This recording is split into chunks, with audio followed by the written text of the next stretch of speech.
Today on Fletch Talks, video game pioneer FJ Lennon.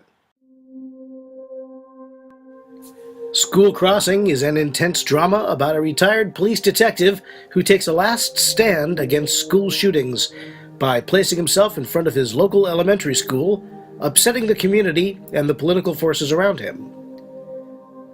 School Crossing not only asks the important questions, it offers real, workable solutions to the recurrent tragedy of school shootings.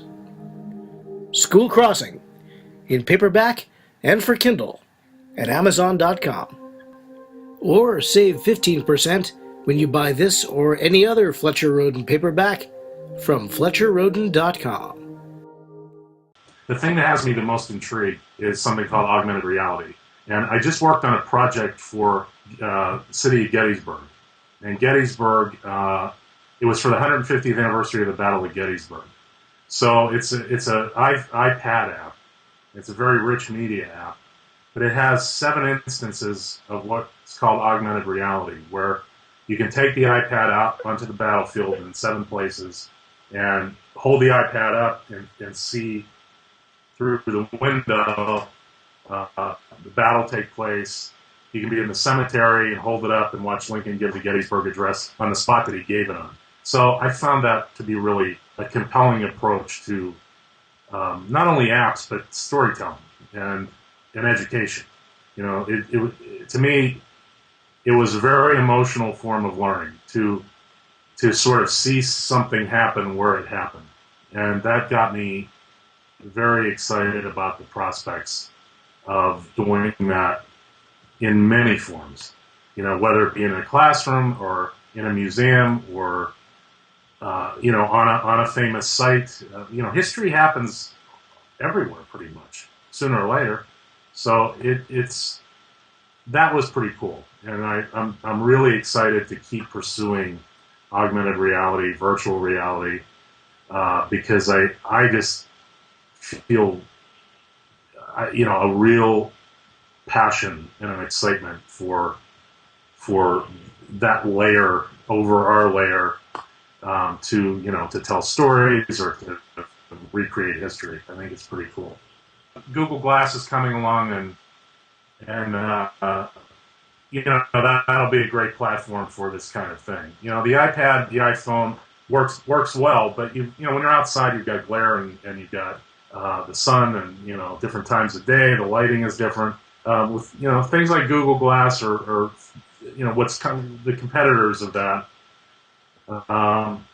will offer a good solution and a good platform for it. But I do think you're right. I mean, it just feels like a natural extension to sort of to go to a museum now and see more depth than you can see of certain objects or paintings, or it's just going to offer more more learning. I think more learning about what's around us. So really excited by that stuff.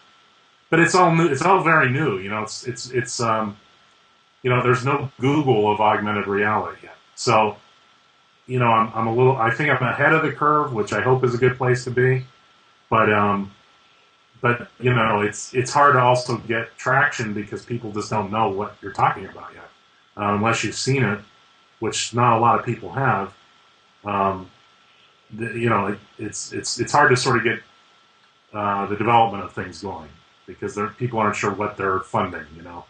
But that'll change soon enough. It'll become a very emergent, popular thing very soon, as soon as glass hits.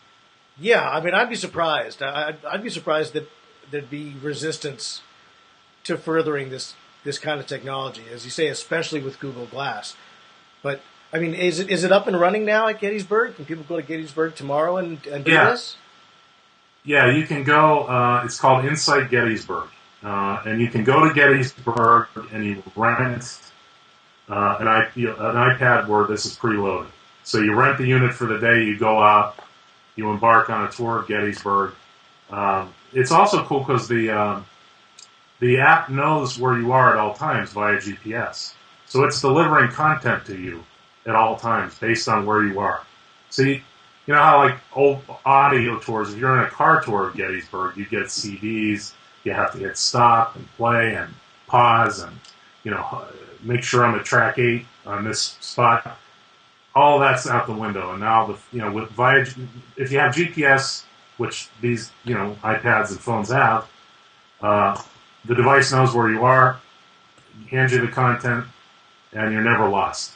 So that was another big landmark thing. So for that product, but it was a fun product to work on.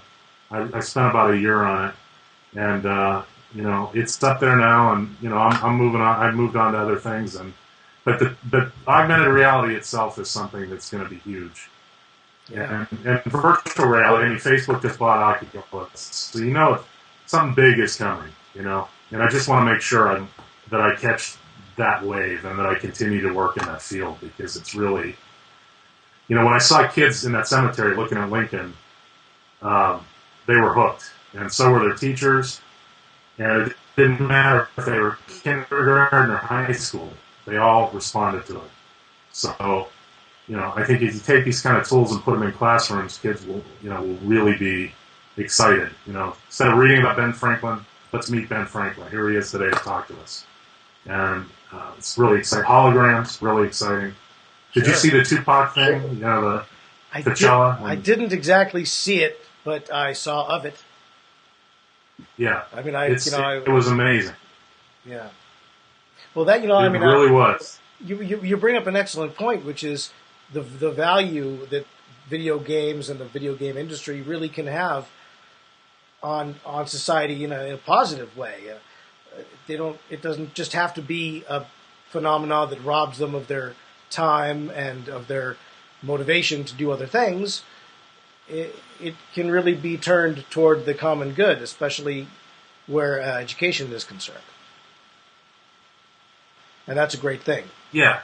I think it is a great thing. And, there's, for every, Grand Theft Auto that, is supposedly costing kids' lives, I don't believe that, but, there are really good applications out there that would not exist if not for, for high-end game, right? Production techniques, 3D modeling.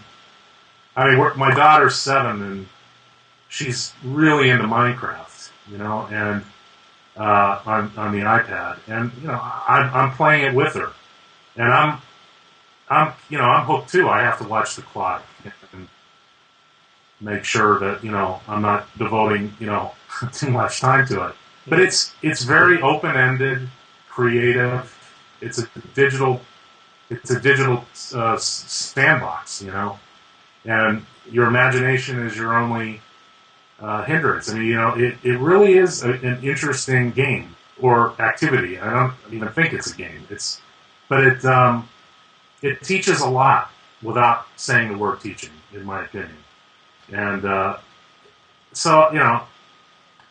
but I also at the same time see kids totally addicted to Minecraft and on it way too much, and obsessing and thinking about it when they shouldn't be, So there it is, it can be good, and in moderation, like anything, I guess, in life, be it drugs, alcohol, or Minecraft.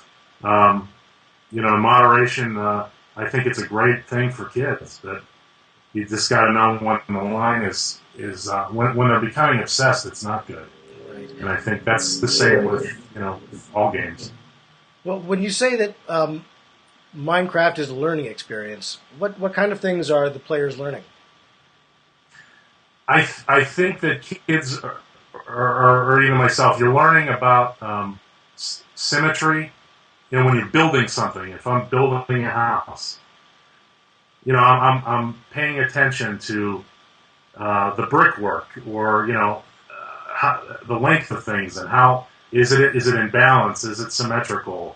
Is it appealing to the eye? Does it make sense visually? And if it doesn't, I rip it down. I start over. So I love how there's no winning, there's no losing. It just is, and it's never finished unless you shut it off and don't touch it again. And I don't know, it just feels like Legos. It feels like the way Legos were when you were a kid, and uh, you built something, and some things you liked, some things you didn't, some things you tore apart, some things you kept. And I think it's just an interesting approach, especially for a certain age of kid. I think it's opening up some other, it can really help develop some thought process as far as how things fit together, and what works versus what doesn't work, textually, visually, physically in the environment. It's pretty cool stuff. It even you mentioned Lego. It even kind of looks like Lego. Yeah, it does. Yeah, it's very crude graphics. Very crude. Yeah. Yeah, very crude, but it's the ability to sort of tweak and play and fidget, and you find yourself very proud of the things you build, and you have kind of pride of ownership, and it's fun to play something. All these years I've been making games, and now I have a daughter, and we play certain things together, and I just love that. I'm learning so much from her.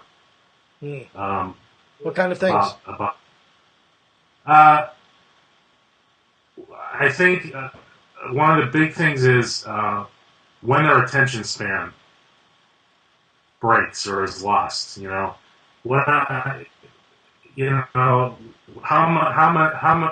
much dialogue is too much dialogue? What do they need to have explained versus what will they figure it out intuitively? As a game designer, you tend to try to hold everybody's hand and tell them everything they need to know, and you weigh everything down into tutorials, and a lot of times you find they figure it out pretty quick, and the things that resonate with them versus, an app that they play once and never touch again versus ones they keep going back to. Okay, what is it? What is it that makes you go back? And I like to ask for that stuff. And in Minecraft, it really is that it's never finished, that it's always there, ready to be added to, broken down, started over. It's that digital. It really is a toy box. So I think there's a lot to be said for that kind of approach. If you'd like to be a guest on Fletch Talks, drop me an email. I'm Fletcher Roden.